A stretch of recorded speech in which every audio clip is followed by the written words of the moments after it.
కనపడిన వెళ్ళిపోతారు. ఏడ్చేది ఎవరు రేపు? కాబట్టి హెల్మెట్ పెట్టుకోమని మీ రికార్డ్స్ ఉన్నవాళ్ళే మీకు ఇచ్చేస్తాం, లేని ఎలా వచ్చిందని వెరిఫై చేస్తాం. అలానే కొత్త వ్యక్తులు ఎవరైనా ఉంటే మీరు ఇప్పుడు ఇక్కడే చెప్పాలా. మీ పక్కన ఉన్న వాళ్ళందరూ చూసుకోండి. ఎవరైనా సరే ఈ మధ్య కాలంలో 4 నెలలు 5 ఏళ్ళ నుంచి వచ్చారు, వీళ్ళు ఇంతకుముందు ఇప్పుడు ఈ కాలనీలో చూడలేస్తారు అనేవాళ్ళు ఎవరైనా ఉన్నారా? అందరితో బాగా ఉన్నట్టుగానే ఉంటారు. కొద్ది రోజులు 3 నెలలు 4 నెలలు 5 నెలలు బాడుకులు తీసుకొని ఉంటారు. ఎక్కడో చోట చట్ట వ్యతిరేకమైన పనులు చేస్తారు, మళ్ళీ వెళ్ళిపోతారు. అట్లాంటి మన పక్కనే ఉండి జరిగింది అనుకోండి, వాళ్ళతో స్నేహంగా ఉంటే మీ మీద కూడా అనుమానపడాల్సిన పరిస్థితి వస్తుంది. గమనించుకోకపోతే ఆ నష్టం మన ఇంట్లో కూడా జరిగింది. ఏదైనా చిన్నపిల్లల్ని తీసుకొని పోవటం, దొంగతనాలు చేసుకొని పోవటం, వెహికల్స్ తీసుకెళ్ళటం, నమ్మించి బంగారం తీసుకెళ్ళటం, ఫంక్షన్కి వెళ్ళి వస్తామని, ఇట్లాంటివి అక్కడెక్కడా జరుగుతూ ఉంటాయి. ప్రతి చోట ప్రతి మనిషి చేస్తాడని కాదు, కాకపోతే అలాంటి వాటిలో ఏ ఒక్కటి జరగకుండా ఉండేదానికే మేము ఈ తనిఖీలు చేపట్టడం. మీ కాలనీలో ఎక్కడైనా గంజాయి, బంగాకు ఇట్లా అంటారు కదా, అట్లాంటి అమ్మటం కానీ తాగేవాళ్ళు కానీ ఉన్నారా? అది అందరికీ నష్టం చేకూరుతుంది. అట్లాంటివి ఉంటే మీరు దాచిపెట్టారనుకోండి, మనకెందుకులే అని రేపటి రోజు అది ఏదైనా ఇబ్బంది మనకే జరగచ్చు, మన కుటుంబ సభ్యులకు జరగచ్చు. చెప్పాలి.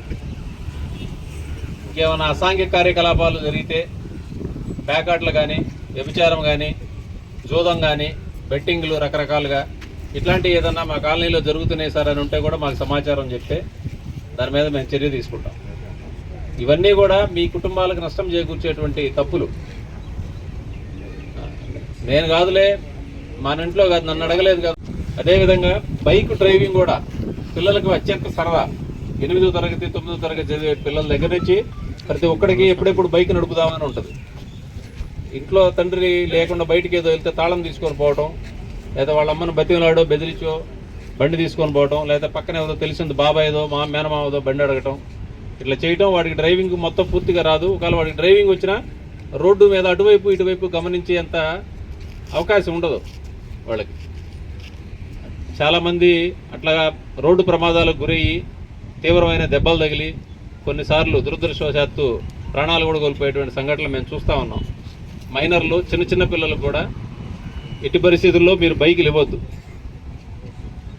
ఏమా అడిగితే ఇస్తారా? పిల్లలు ఏడుస్తా బైక్ కావాలంటే చిన్నపిల్లలకి ఎట్టి పరిస్థితులు ఇవ్వకూడదు. కాసేపు ఏడుస్తాడు అంతవరకు, తర్వాత ఏదైనా ఇబ్బంది అయితే జీవితాంతం బాధపడద్దా వాళ్ళు? మీరు ముఖ్యంగా ఈ మధ్య మనమంతా వార్తలు పేపర్లో చూస్తూ ఉన్నాం, చిన్నపిల్లలపైన లైంగిక నేరాలు. ఇది కూడా మీరందరూ గమనించాల్సిన విషయం.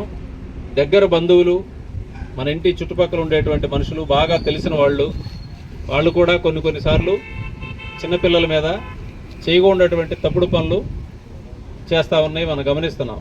కాబట్టి ఆడపిల్లలకి జాగ్రత్తలు చెప్పుకోవాలి. ఇంట్లో తండ్రి కానీ తల్లి కానీ ఎవరన్నా నిన్ను తప్పుగా తాకితే, నీతో తప్పుగా మాట్లాడితే, ఇలా చేస్తే నువ్వు వెంటనే అమ్మకి చెప్పాలి, మాకు చెప్పాలి ఇమీడియట్గా. అట్లాంటి వాళ్ళ దగ్గర నుంచి గట్టిగా అరుచుకుంటూ వచ్చేసేయాలి అక్కడి నుంచి అని చెప్పాలి. చెప్పకపోతే తప్పు జరిగిపోయిన తర్వాత మనం బాధపడాల్సి వస్తుంది. కేసు ఇవన్నీ వ్యవహారాలు వేరైనా వాళ్ళకి, చిన్నపిల్లలకి ఆ చిన్న వయసులో ఒక మచ్చలాగా ఉండిపోతుంది, జీవితాంతం భయపడుతూ ఉంటారు. కాబట్టి మన పిల్లలకి మనమే చెప్పుకోవాలి. ఖచ్చితంగా ప్రతి ఇంట్లో పిల్లలకి ఎవరితో ఎలా ఉండాలనే చెప్పాలా.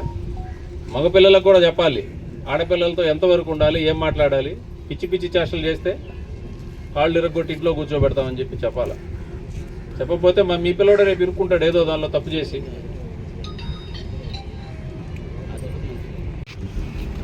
ఇప్పుడు ఈ ఎన్ఎస్ఆర్ కాలనీ నుంచి ఏంటంటే రెంట్కి ఎవరన్నా కొత్త వ్యక్తులు ఎవరన్నా రెంట్కి వస్తే, ఇక్కడ నేను మీటింగ్ పెట్టినప్పుడు అయితే రెంట్కి చౌస్ లేవని చెప్పారు. అయినా సరే ఎవరన్నా రెంట్కి వస్తే మాత్రం ఇంటిమేషన్ చేయాలి. ఫ్యామిలీస్కి వస్తే పర్లేదు, కానీ ఎవరైనా యంగ్స్టర్లు అలా రెంట్కి వచ్చి ఉంటే మాత్రం మీ కాలనీ ఇది మీరుండే ఏరియా కాబట్టి మీరే ఇంటిమేషన్ చేయాలి. పోలీసు వాళ్ళు అన్ని ఏరియాలు అంటే కవర్ చేయడం అనేది కష్టం కాబట్టి మీరు ఇంటిమేషన్ చేస్తే మేము ఎంక్వైరీ చేస్తాం వాళ్ళ మీద. అట్లానే ఆ దగ్గర రైల్వే ట్రాక్ ఒకటి ఉంది మన ఊరికి ఆనుకొనే. ఎండాకాలం కదా, పిల్లలు అటు ఇటు పోకుండా జాగ్రత్త చూసుకోండి, సరేనా? అయితే ఇదే తర్వాత ఈ బళ్ళు ఎవరైతే కాగితాలు ఉన్నాయో, ఈ బండి కాగితాలు ఎవరి బండి దగ్గర వాళ్ళు డాక్యుమెంట్స్ తీసుకొని నిలబడండి. ఎవరి బండి దగ్గర వాళ్ళు చూసి వెరిఫై చేసి పంపిస్తాం అందరినీ. ఈరోజు ఎన్ఎస్ఆర్ కాలనీలో దాదాపు 300 హౌసెస్ చెక్ చేయడం జరిగింది. ఈ 300 హౌసెస్లో ఒక 30 మెంబర్స్ పోలీస్ పర్సనల్ ఆఫీసర్లు, పోలీస్ పర్సనల్ మొత్తం కలిపి 30 మెంబర్తో సెర్చ్ ఆపరేషన్ చేస్తూ 24 బైకులు సరైన పత్రాలు లేని వెహికల్ని సీజ్ చేయడం జరిగింది. ఇప్పుడు ఒకసారి వెరిఫై చేసి సరైన పత్రాలు అంటే పంపిస్తాం, లేకపోతే సీజ్ చేసి ప్రొసీజర్ ప్రకారం చేస్తాం.